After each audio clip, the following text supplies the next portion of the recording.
So, today on the podcast, we have an AGD episode, and I'm sure many of our listeners have no idea what this is. But years ago, back before the pandemic, we used to run 3 or 4 of these AGD episodes each year. These were episodes that explored little-known tours, experiences, behind-the-scenes opportunities at both Disney World and Disneyland. And at one time, let's say back in 2019, there were a lot of these things to explore and discuss. AGD stood for Advanced Guide to Disney, which were episodes for those people who had seen most everything and done most everything at both American resorts. We reviewed some experiences that were free and some that were hundreds of dollars per person. It was a mix. But our goal in all of this was to explore experiences that might make a trip to Disneyland or Disney World feel fresh and new.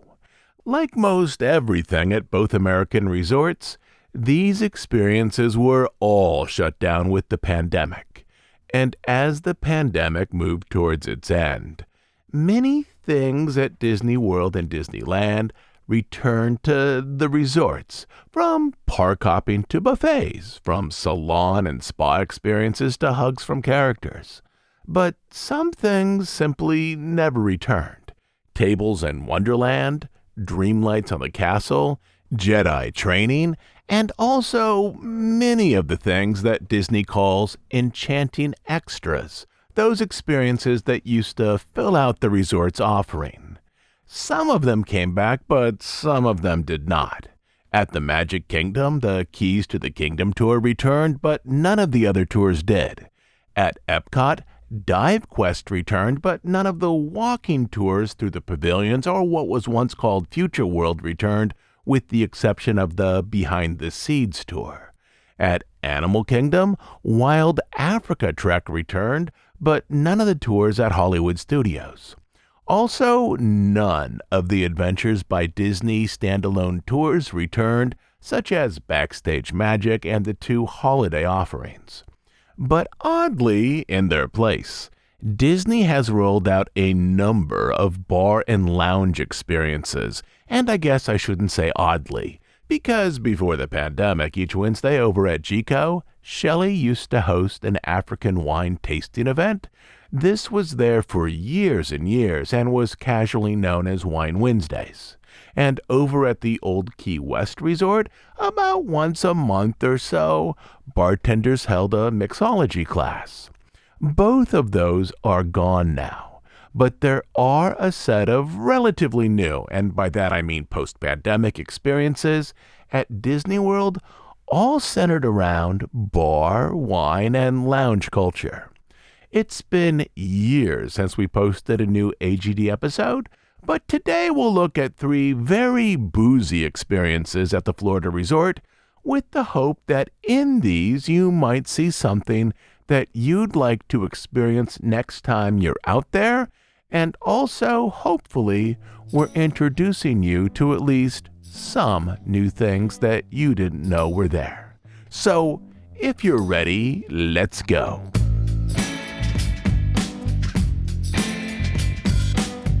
Our first stop on this culinary bar crawl is wine tasting with George Miliotes.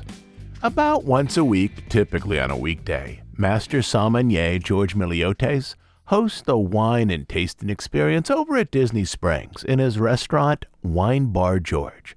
But to understand why this is such a good experience, you first need to know a few things about George himself.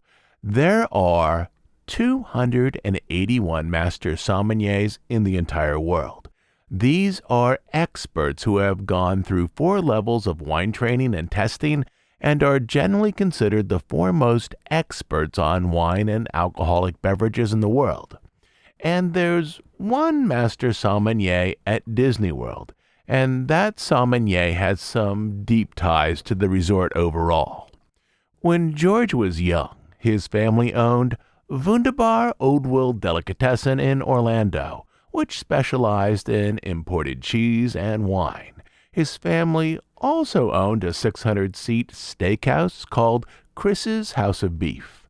In these establishments at a young age, George began to learn about wine and also how to be a restaurateur.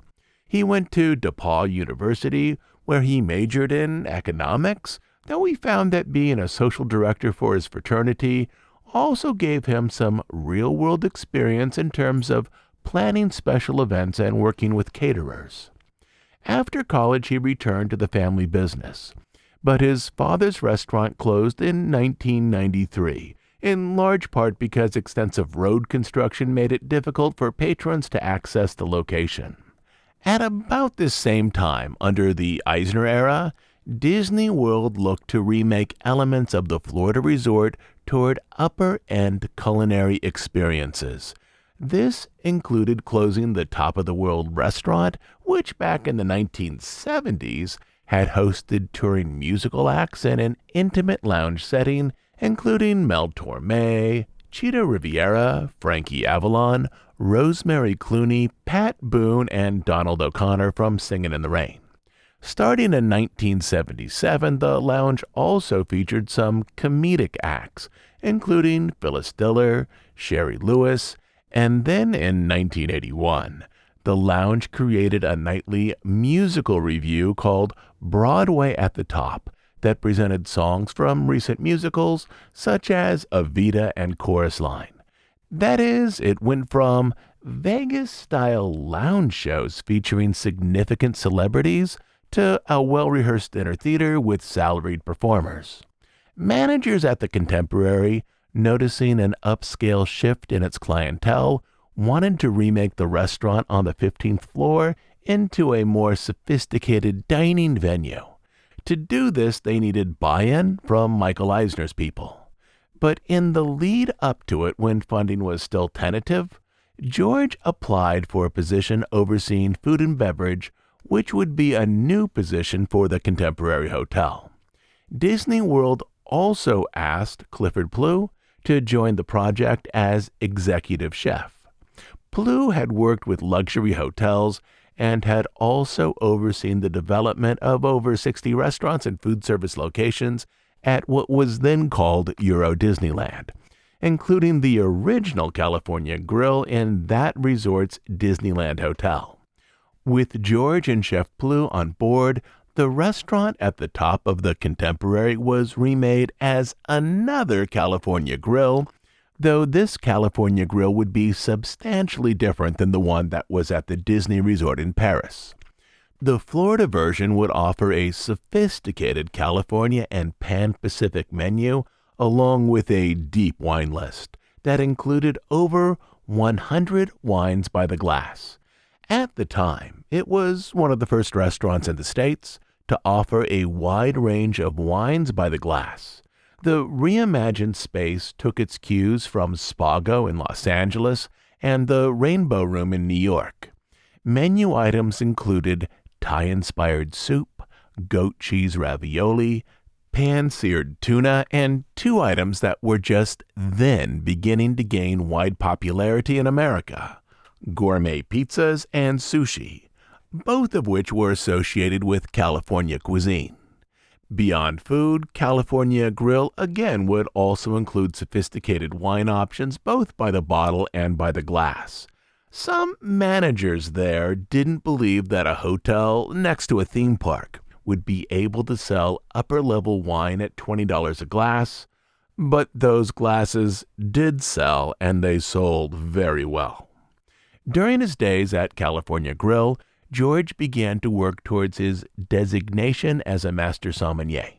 He was introduced to the process while at the California Grill, and his journey to becoming an expert on wine would take roughly 10 years, about what it takes most people to reach that level of expertise, with him receiving the designation of Master Sommelier in 2007.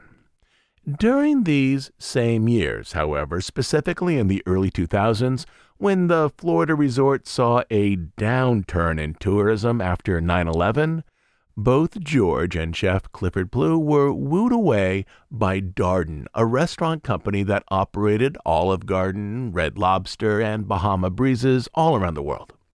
George announced his departure from California Grill in early 2002. "When Cliff and I leave, there's part of that restaurant that will never be the same," he said, "but we've taken care to make sure that things will continue." Together, George and Chef Blue were put in charge of developing a new restaurant concept, which eventually became Seasons 52 Wine Bar and Grill, an upper-end offering for Darden that featured a menu that was updated weekly and entrees focused on healthy options. Each entree had less than 475 calories. Appetizers and desserts were limited to 250 calories each.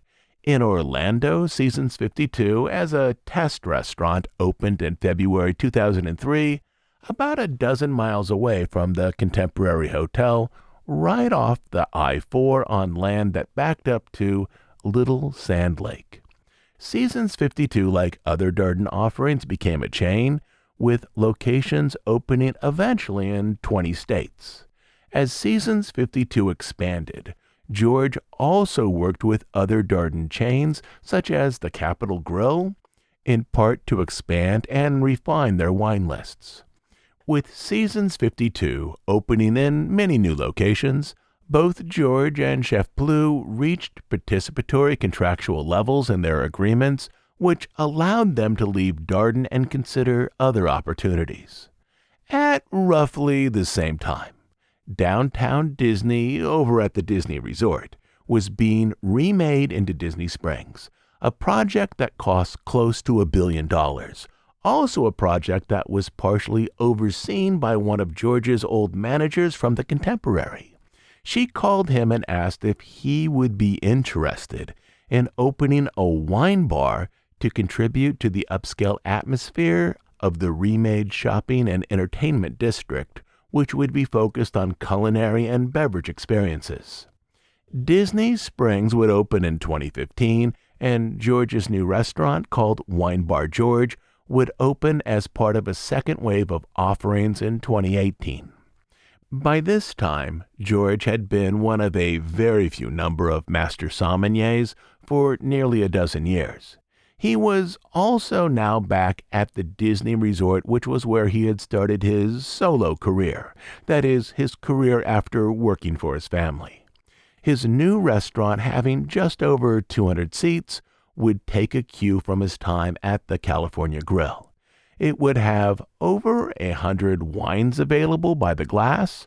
When it opened, it had exactly 130, but that number in more recent years has expanded to over 200 wines by the glass. They also offer small plates designed to complement the experience.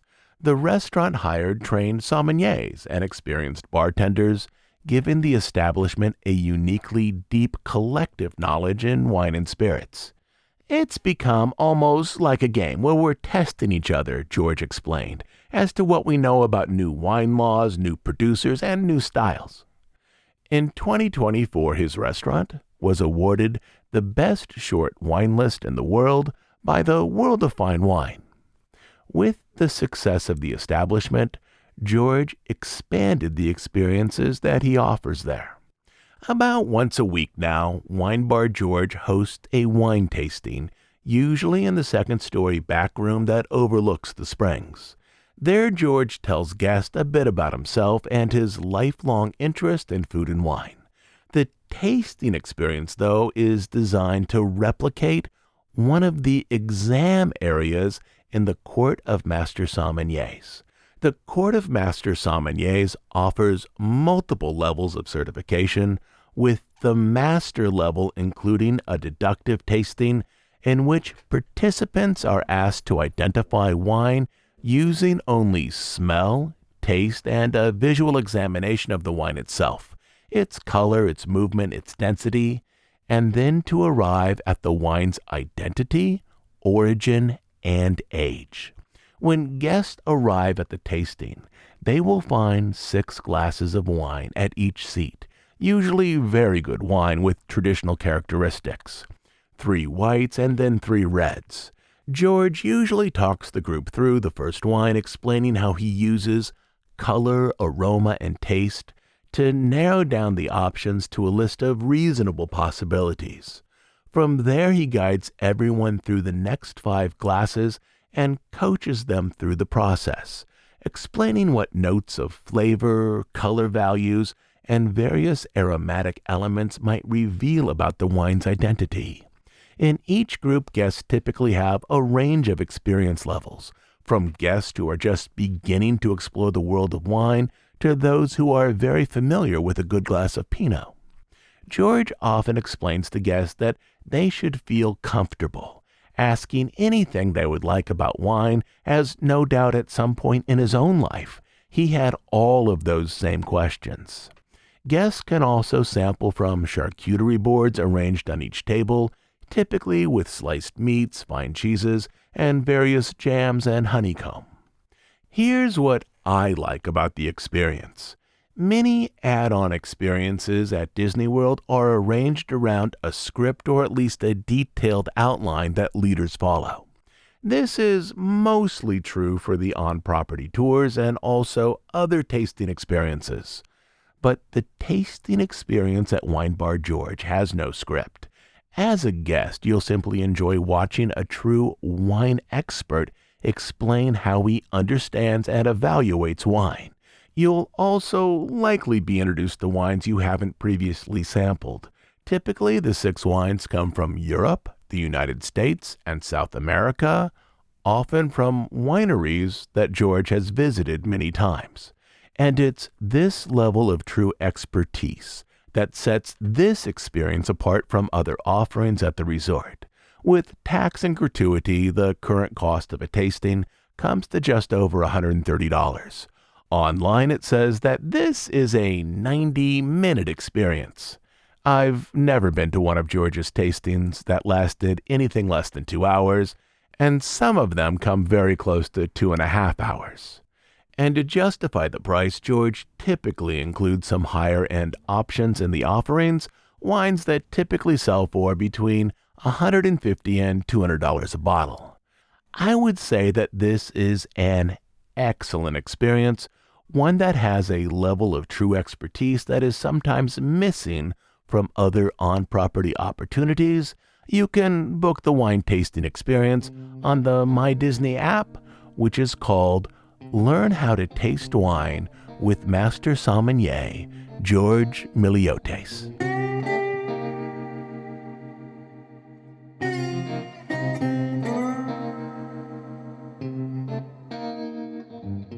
Next up on our list is Sangria University, which is held over at the Three Bridges Bar and Grill that's at Coronado Springs. Whereas George's wine tasting event is typically held midweek, Sangria University is offered typically on Saturdays and Sundays. Sangria University is the descendant of other tasting experiences that have happened at the Disney Resort hotels before the pandemic, such as Wine Wednesdays over at GCO and that mixology class at Old Key West. Both Wine Wednesdays, which was focused on African wines, and the mixology class disappeared with the pandemic and then never returned. But in their place emerged Sangria University, which started informally in the months leading up to the pandemic. In the middle of 2019, bartenders at Three Bridges simply put cards on the bar advertising an event, an afternoon class where people would learn the history of sangria and also learn to mix and make their own sangria creations.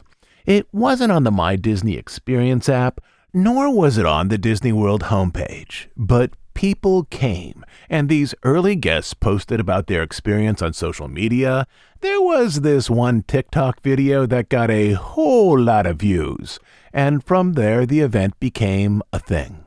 Interested customers had to call or email to make reservations, and just as the class was beginning to take off, the resort closed down for COVID. Coronado Springs closed down in March 2020. When it reopened in the summer, it was the resort that was dedicated to the NBA.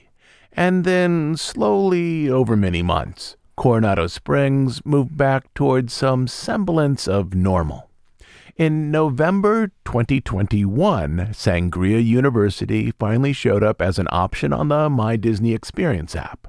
The event is held outside at the Three Bridges Bar, which has a covered patio that extends over Lago Dorado, that large body of water in the center of Coronado Springs. Sangria University offers a flight of 4 sangrias arranged on a display tree, along with light snacks, typically chips and house-made guacamole. As with the Wine Wednesdays at Chico, the presentation covers the history of this wine offering, from early incarnations of sangria around 1400 BC up through the present day. Sangria has an interesting intersection also with the history of the Disney Company. The developer of the 1964 World's Fair, Robert Moses, faced a unique problem. According to BIE rules, a country could only have an official fair once every 10 years. For the U.S., the official World's Fair was held in 1962 in Seattle, which meant that the New York World's Fair in 1964 wasn't an official World's Fair. As the fair wasn't officially sponsored by the BIE forbade member countries such as England, France, and Germany from creating pavilions for the fair. As a result, Robert Moses needed to find other entities to build pavilions. Moses looked to 3 areas to create these pavilions. He looked to large corporations, such as Ford and General Electric, to create pavilions that not only promoted their businesses, but also offered engaging attractions and exhibits. He looked to individual states, such as the state of Illinois, to create pavilions that featured their home culture. And lastly, international cities, as opposed to countries, to create pavilions with cultural themes.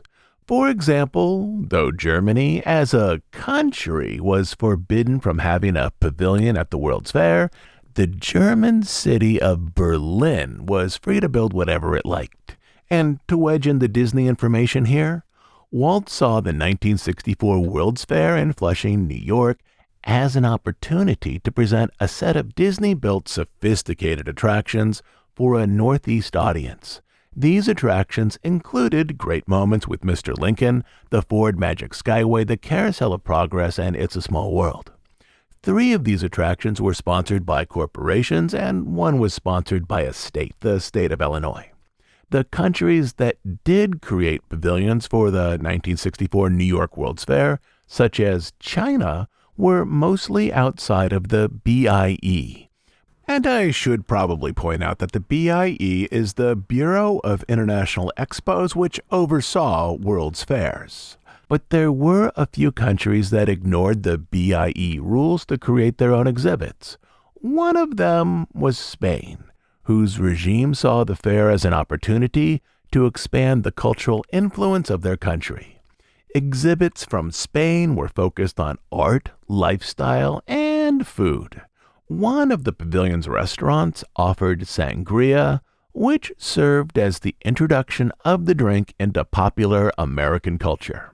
The experience at the Three Bridges Bar includes a flight of sangria, that's 4 glasses, each with its own notes and tastes, and a serving typically of guacamole and chips. The event is held early in the afternoon, typically on weekends, and that's when the bar is closed to general guests. It tends to open around 4:30. Typically, this event ends before any Florida storm. The presentation includes an explanation of the production of sangria at the bar itself, the various wines, liqueurs, fruits, and spices that are used to make the sangrias that they have there. At the end of the class, with a little guidance, guests select a wine as well as a liqueur or 2 and blend their own sangria, adding in fruit, various purees, and cinnamon to taste. Recipe cards are handed out so you can make your own sangria at home. For a couple, I think this event creates a relaxing afternoon, far from the theme parks and the crowds found elsewhere at the resort. The cost presently is $55 plus tax and tip. When the bar is open for general guests, the same flight of sangrias as well as an extra serving of sangria and a serving of guac and chips comes to about $50, so $5 for the stories and the history of sangria is a pretty good deal, I think.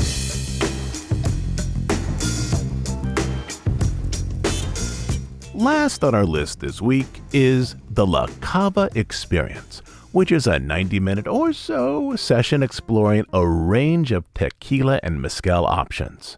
At one time, the La Cava Experience was over at La Cava in the main part of the Mexico Pavilion, essentially inside the pyramid. The staff would use a couple of tall tables at the end of the bar to arrange a tasting area. As with Sangria University, the La Cava Experience, which I believe was originally and briefly called the Agave Experience, wasn't on the MDE app either. You needed to contact La Palmas Restaurants, who owns La Cava, to book a tasting. It was even possible back then to get a private tasting for your group, but as it grew in popularity and after it was added to the My Disney Experience app, it migrated across the way to La Hacienda, which is the indoor Mexican restaurant that overlooks World Showcase Lagoon, where it's held now in a side room next to the front entrance. I can tell you that this room is about to be closed off and redone to create a specialized tasting area, which might also hold additional experiences, but more on all of that in a moment.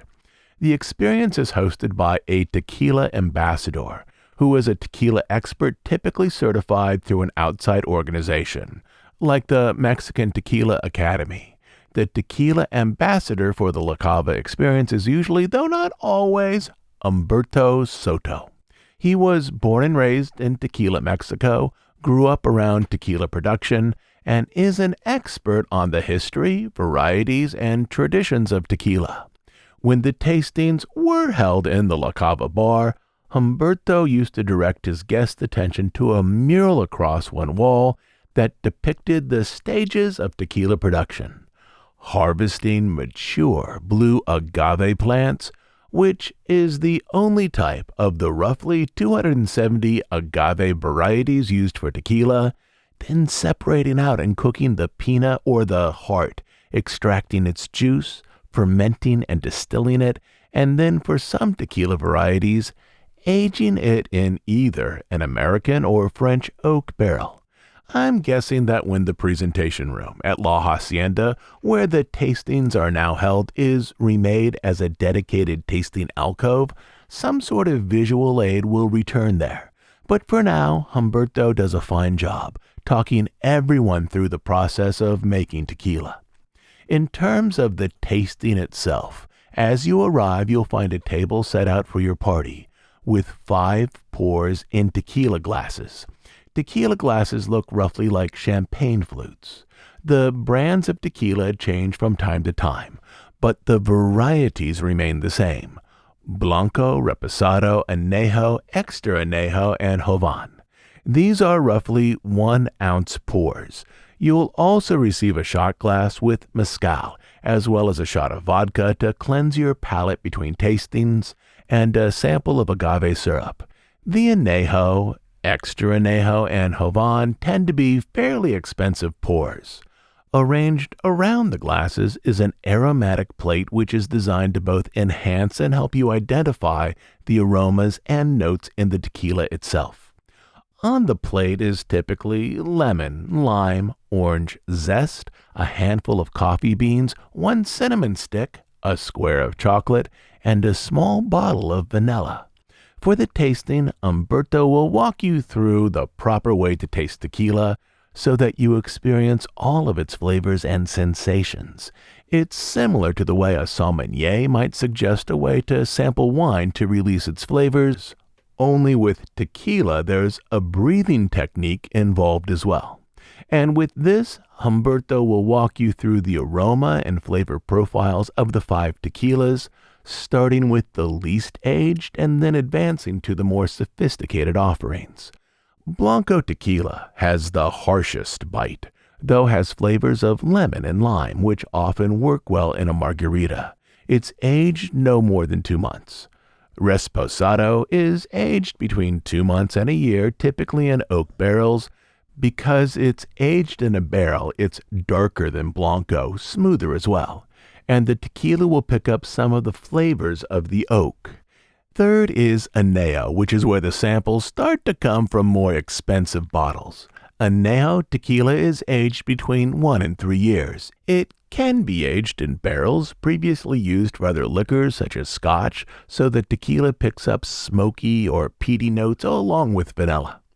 With this, the tasting sequence moves towards sipping tequilas, offerings whose nuances and flavors would be lost if used for a margarita.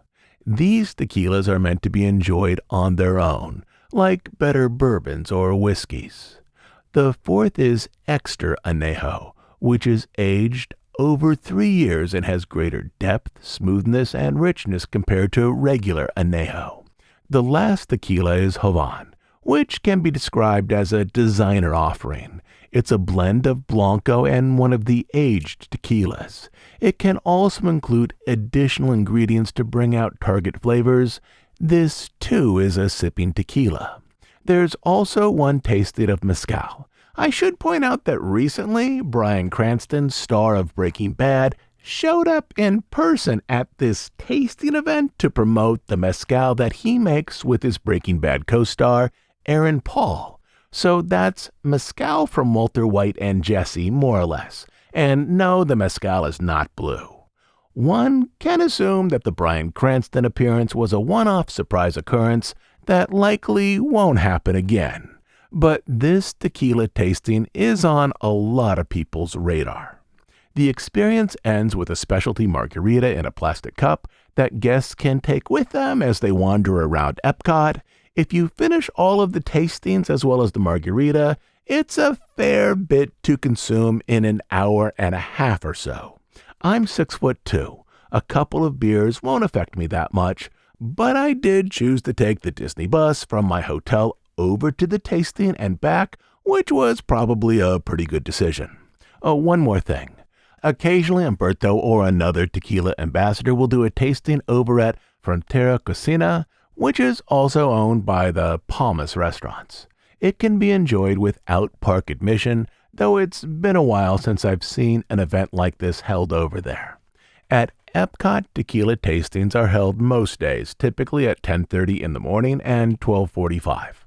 I believe the tasting room holds a maximum of 18 people, so it can sell out on some particularly busy periods at the resort. The tequila tasting here at $180 per person is also the most expensive of the 3 experiences that we have discussed here today.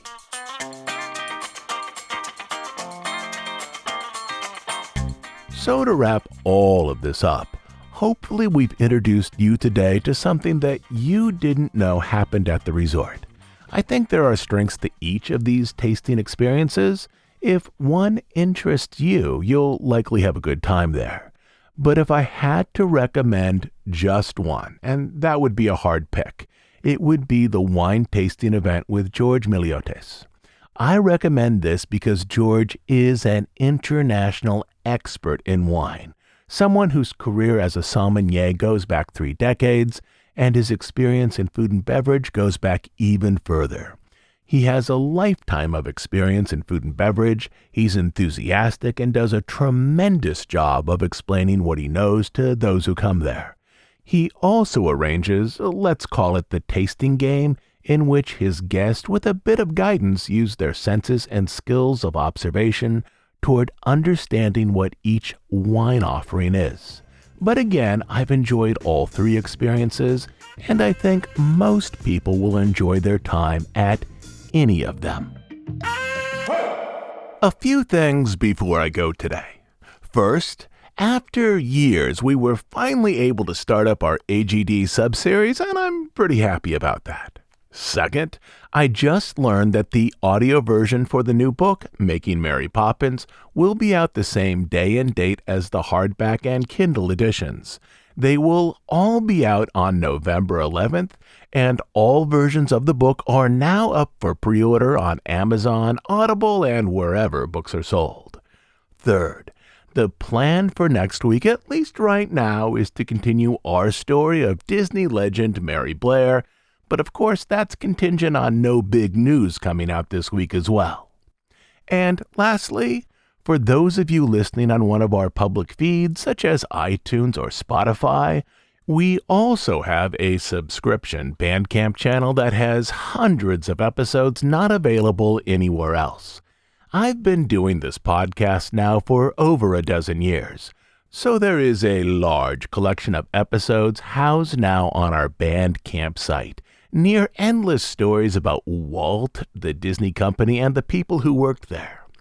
But as always, the best reason to join us on Bandcamp is to support the work we do here and to make sure this podcast continues to exist. You can support us by becoming a monthly subscriber at dhipodcast.bandcamp.com. I'll also leave a link down in our show notes today. So, until next Sunday, this is Todd James Pierce.